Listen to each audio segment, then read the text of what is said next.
How to make Facebook account completely private on phone. Hello and welcome to our channel. In this video, I will teach you how to make your Facebook account completely private on mobile phone. So first off, what you want to do is head over to Facebook. On the top right corner, click on your profile button. Scroll down and click on privacy shortcuts. Now click on take a privacy checkup. Here you can see multiple options. These options directly link to your privacy on Facebook. So let's start with who can see what you share.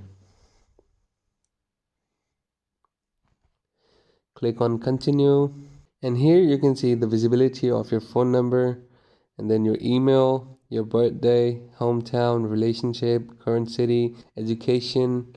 Change the settings as you would like them to be. Now head over to how to keep your account secure.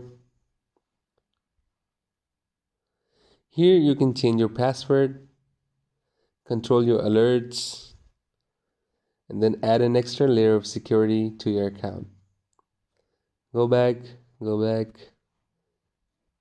How people can find you on Facebook. Click on it, continue. From here you can see who can send you friend requests. If you change it to friends of friends, only a limited amount of people will be able to send you friend requests. Your data settings on Facebook, you can adjust these as well. If you follow these steps, you can successfully change your account to completely private. So this is it for today. If you liked the video, please give it a thumbs up and do not forget to subscribe to our channel. If you want to keep seeing tutorials like this, please comment down below and the tutorial which you would like to see. Thank you for watching.